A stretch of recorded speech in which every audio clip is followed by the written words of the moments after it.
स्वागत है। मैं हूं आपके साथ श्वेता श्रीवास्तव। सबसे पहले फटाफट से आप आरोप था क्या है भाई, क्या देखा आपने? पार्टी के मुखिया प्रशांत किशोर की मुश्किलें बढ़ सकती हैं। चुनाव आयोग ने 2 वोटर आईडी कार्ड रखने के मामले में उन्होंने नोटिस भेजा है। सासाराम जिले के रिटर्निंग ऑफिसर ने प्रशांत किशोर से 3 दिन में जवाब मांगा। नियम के मुताबिक 2 वोटर आईडी कार्ड रखने पर 1 साल की कैद, जुर्माने का प्रावधान है और अब ये मुश्किलें उनकी बढ़ती हुई नजर आ रही हैं। 3 दिन के अंदर उन्हें जवाब देना है। 2 वोटर आईडी कार्ड कैसे उनके पास, इसके लिए नोटिस भेज दिया गया है। तो दोनों में नाम और आईडी नंबर अब आपको दिखाएंगे। ये देखिए जरा, ये 2 आईडी कार्ड्स हैं। पश्चिम बंगाल के भी वोटर है क्या पीके? बिहार के विधानसभा सीट करघर से भी उनका वोटर आईडी कार्ड है। दरअसल दावा किया जा रहा है कि पीके यानी जनसुराज पार्टी के मुखिया प्रशांत किशोर 2 राज्यों में वोटर है। दोनों जगह उनके वोटर आईडी कार्ड बने हैं। पहला वोटर आईडी कार्ड पश्चिम बंगाल के भवानीपुर का है, जहां यानी पश्चिम बंगाल का वोटर। इसके अलावा बिहार के करघर में भी पीके का वोटर आईडी कार्ड है। बिहार में विधानसभा सीट करघर है, जो कि रोहतास जिले में आती है। इस वजह से बिहार में चुनाव आयोग ने उन्हें नोटिस भेजा। हालांकि सूत्रों के मुताबिक प्रशांत किशोर ने हाल ही में 2 में से 1 वोटर आईडी कार्ड डिलीट करने के लिए आवेदन भी दिया था।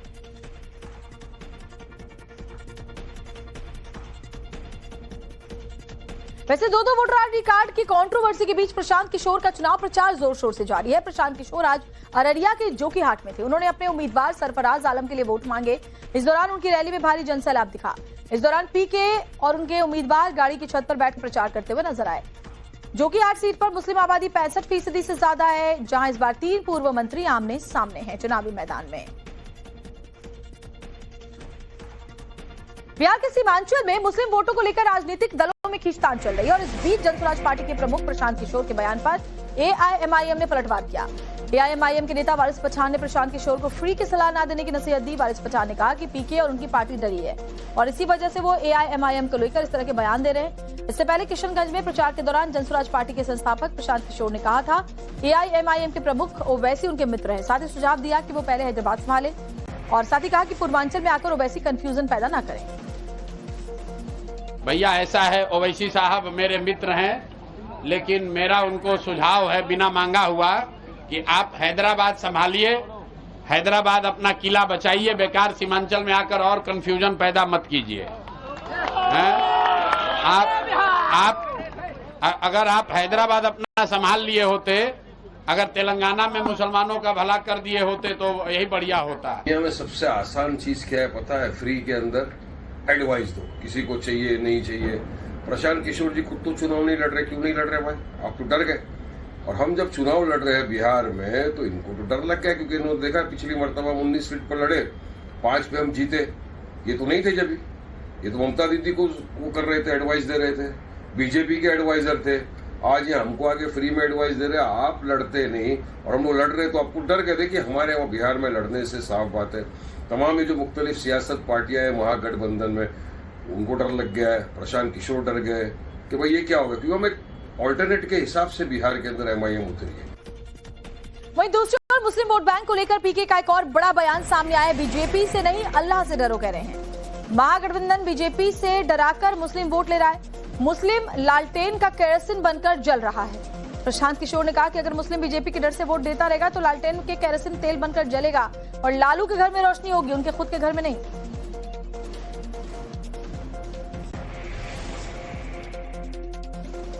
चल के लोगों को इतना ही कहेंगे, यहाँ मुसलमानों की बहुत बड़ी आबादी है, तो मुसलमानों से एक अपील करना चाहता हूँ कि अभी तक आपको लोग कहते हैं कि भाजपा से डरिए और हम लोग को वोट दीजिए, हमको जिताइए। गठबंधन वाले कहते हैं भाजपा से डरिए, हमको वोट दीजिए, हम लोग आपको भाजपा से बचाएंगे। जनसुराज ये कह रहा है कि भैया भाजपा से मत डरो, अल्लाह से डरो और हक के साथ खड़े रहो। तादाद का चिंता नहीं करना है। तादाद का अगर चिंता की गई होती तो इस्लाम धर्म शुरू ही नहीं होता। इसलिए हक के साथ खड़ा होइए, जो अच्छा आदमी है उसको जिताइए, भाजपा से मत डरिए, ऊपर अल्लाह से डरिए, अपने बच्चों की चिंता कीजिए, तभी सुधार होगा।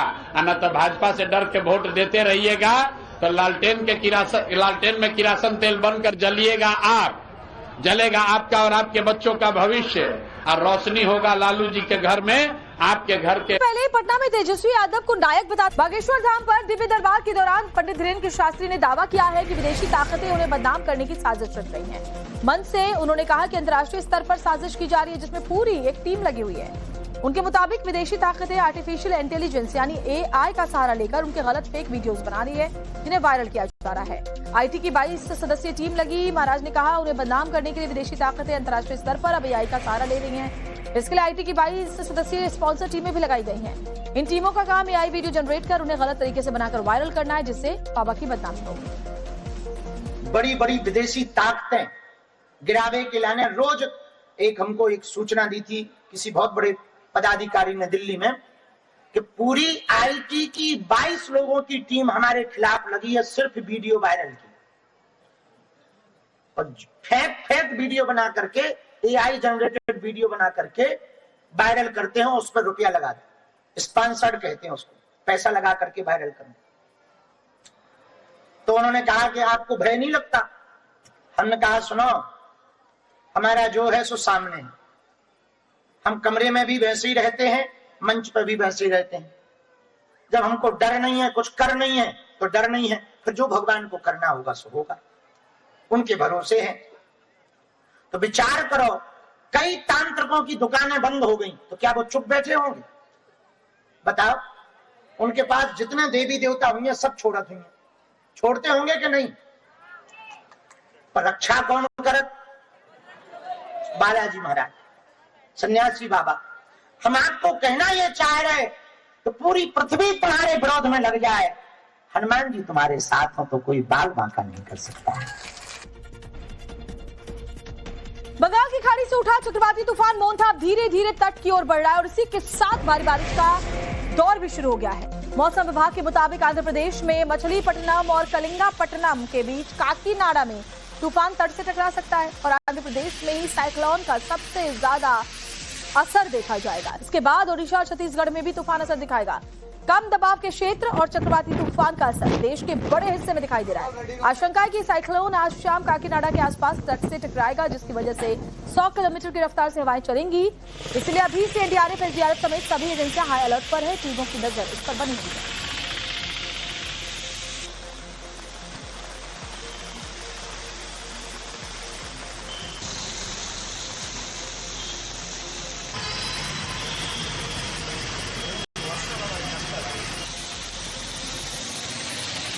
और साइक्लोन मोन्था का असर दिखना भी शुरू हो गया है और इसी वजह से तमिलनाडु में कई जिलों में भारी बारिश की शुरुआत हो चुकी है। तमिलनाडु में भारी बारिश का अलर्ट जारी किया गया है। इसके अलावा एनडीआरएफ की 45 टीमें जो हैं वो ओडिशा, आंध्र, तमिलनाडु में तैनात हैं। एनडीआरएफ के 6000 जवान अकेले ओडिशा में ही तैनात हैं, क्योंकि यहाँ पर भी तेज रफ्तार में हवाएं चलेंगी। इसके अलावा ओडिशा में 2000 शेल्टर होम्स बनाए गए हैं, ताकि जो तटीय इलाके में रहने वाले लोग हैं उन्हें सुरक्षित जगहों पर शिफ्ट किया जाए। ओडिशा के 8 जिलों पर सबसे ज्यादा असर होने की आशंका है और अब तक ओडिशा में 11,396 लोग सुरक्षित जगहों पर शिफ्ट किए जा चुके हैं। इसके अलावा ओडिशा में 153 रेस्क्यू टीमें भी तैनात की गई हैं। जबकि विशाखापट्टनम की चलिए बात करते हैं तो यहाँ पर एयरपोर्ट पर 32 फ्लाइट्स को कैंसिल कर दिया गया है। बिहार में चुनाव प्रचार अपने चरम पर है, लेकिन इस बीच आरके सिंह ने एक बार फिर एनडीए और बीजेपी के कुछ नेताओं पर निशाना साधा। नवभारत से खास बातचीत में उन्होंने दावा किया कि नीतीश सरकार में सबसे ज्यादा भ्रष्टाचार है। लालू राज से भी ज्यादा नीतीश सरकार में भ्रष्टाचार। पूर्व केंद्रीय मंत्री आरके सिंह का बड़ा बयान, बिहार में भ्रष्टाचार अपनी चरम सीमा पर है। मंत्री ट्रांसफर पोस्टिंग से पैसा खाते हैं। लालू सरकार में गुंडागर्दी अपराध ज्यादा था, बिहार में क्रिमिनल बैकग्राउंड वाले मंत्री बन रहे हैं, ये भी उन्होंने कहा है। सर, कल आपका एक बयान मैंने देखा, पार्टी से आप नाराज लग रहे हैं।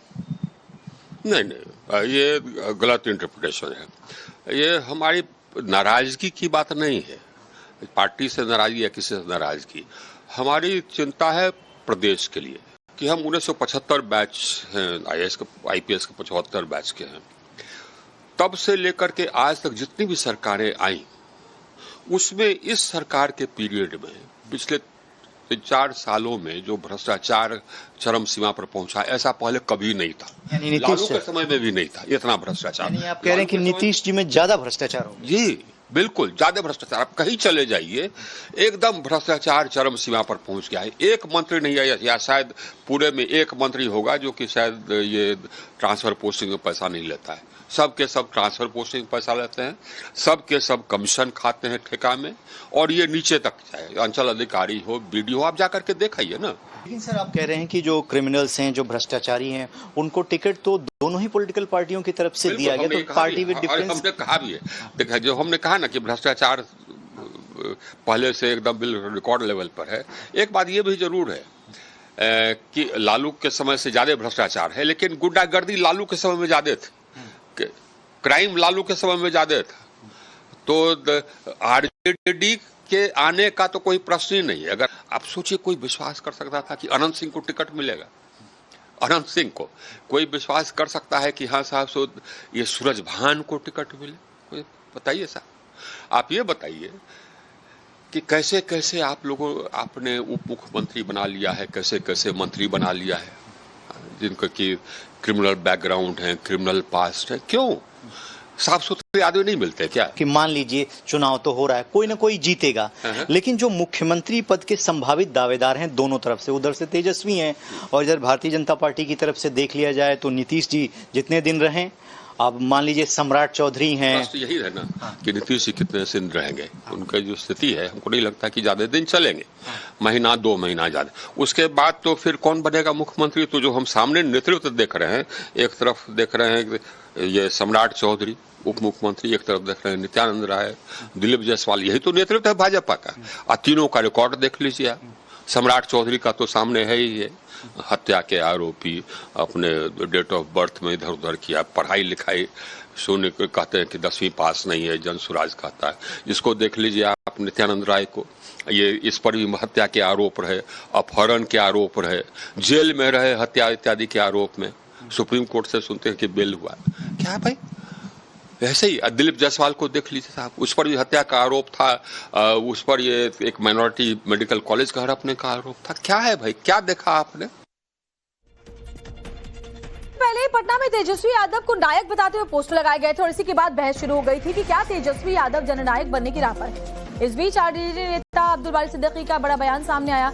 अब्दुल बारी सिद्दीकी ने कहा कि तेजस्वी यादव को जननायक बनने में अभी समय लगेगा। हालांकि उन्होंने कहा कि लालू कर्पूरी के पद चिन्हों पर चलेंगे तो एक दिन जननायक बन सकते हैं, लेकिन इसमें अभी समय है। फिलहाल वो लालू यादव की विरासत संभाल रहे हैं, उन्हें और आगे जाना होगा। पार्टी के अंदर ये बयान देखिए ऐसे समय आया जब तेजस्वी जोर शोर से प्रचार में जुटे हैं और दूध को जोड़ने की कोशिश में। जननायक बनने में उनको समय लगेगा, इसलिए समय लगेगा कि वो लालू की विरासत है और उनकी राजनीति पे खरा उतरने की कोशिश कर रहे हैं। तो मुझको लगता है आने वाले दिनों में लालू जी जननायक कर्पूरी ठाकुर के पद चिन्हों पर चलेंगे तो जननायक उनको भी कहेगा लोग। और सिर्फ अब्दुल बारी सिद्दीकी ही नहीं, तेजस्वी यादव को उनके बड़े भाई तेज प्रताप ने भी जननायक या नायक मानने से इनकार कर दिया। तेज प्रताप ने तेजस्वी यादव पर निशाना साधते हुए कहा कि तेजस्वी अपने दम पर जननायक बनकर दिखाएं, क्योंकि फिलहाल तो तेजस्वी यादव पर लालू यादव की छाया है। तेज प्रताप ने कहा कि कर्पूरी ठाकुर, महात्मा गांधी जननायक थे, लेकिन तेजस्वी यादव जननायक नहीं हो सकते। बता दें कि आरजेडी के कार्यालय के बाहर तेजस्वी यादव की एक तस्वीर लगी है। इस तस्वीर में उन्हें बिहार का नायक बताया गया। इसी पर हमला बोलते हुए उनके बड़े भाई तेज प्रताप ने कहा कि जननायक तो लोहिया जी हैं, कर्पूरी जी हैं, लालू यादव जी हैं, बड़े बड़े लीडर लोग हैं। तेजस्वी यादव जननायक नहीं हो सकते क्योंकि वो अपने बलबूते पर नहीं, पिताजी के बलबूते पर है। जब वो अपने बलबूते होंगे तब हम उन्हें जननायक मानेंगे। ऊपर में सभी जननायक, कर्पूरी जी, लोहिया जी, अंबेडकर, महात्मा गांधी, ये लोग जननायक हैं। अब जनता क्या चाहती है? जो लोग जननायक बता रहे हैं, जननायक नहीं बताना चाहिए। लालू जी भी जननायक थे, इन्होंने अब्दुल बारी सिद्दीकी जी ने कहा। लालू जी तो थे ही, लेकिन लालू जी का राहुल गांधी पे और तेजस्वी जी के पे छत्र छाया है। छत्र छाया, एक मिनट रुकिए ना भाई, छत्र छाया हटा करके, जैसे मेरे ऊपर छत्र छाया नहीं है, हमारे ऊपर गरीब जनता का, बिहार की तमाम युवा का, नौजवान का छत्र छाया है, जिसको लेकर के हम आगे बढ़ रहे हैं। अपने बलबूते पे करके दिखाएंगे। बिहार में कटिहार के सांसद तारिक अनवर और सीपीआई माले की बलरामपुर सीट से निवर्तमान विधायक महबूब आलम को जनता के विरोध का सामना करना पड़ा। इस दौरान जनता ने सीधे कांग्रेस सांसद से पूछ लिया कि विधानसभा चुनाव से पहले वोट मांगने से पहले अपने काम का हिसाब दो। इस दौरान लोगों ने विरोध करते हुए कहा कि जब वो तारिक अनवर सांसद बने उनका काम नहीं हुआ। इस दौरान लोगों ने सीधे सांसद तारिक अनवर से पूछा कि आखिर इलाके में अस्पताल क्यों नहीं बना। इसके बाद दोनों नेताओं को मौके से सवालों से बचकर निकलना पड़ा। 40 साल से आप लोग वोट दे रहे हैं, 25 साल से इनको दे रहे हैं, फायदा क्या हम लोगों का? 40 साल के बाद क्या कह रहे हैं? 3 पीढ़ी तक इनको वोट दे रहे हैं। मेंबर साहब सरकार नहीं है तो आपको वोट दे रहे हैं ना? हमारा दादा दे रहे थे, हम भी दे रहे हैं, हमारा बाप भी दे रहे हैं। कर सकते हैं, जा सकते हैं, बोल सकते हैं,